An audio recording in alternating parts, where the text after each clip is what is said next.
Anong ganap sa mundo ng showbiz?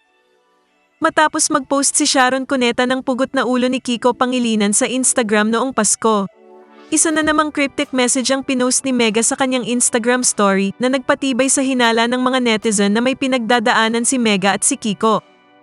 Ang nasabing post ay isang quote tungkol sa loyalty. Loyalty is hard to find.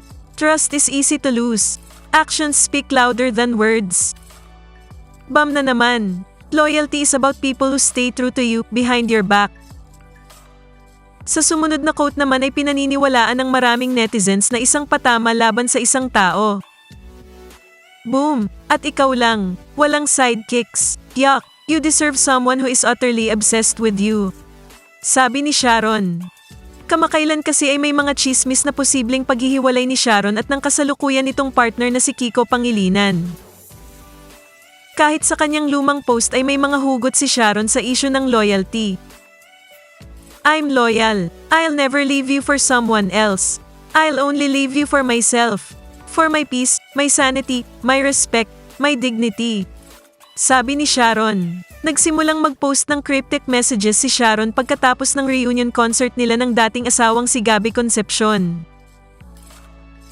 Kung nagustuhan mo ang content na ito, huwag kalimutang mag-subscribe at i-click ang share, like, at mag-comment ng inyong opinyon.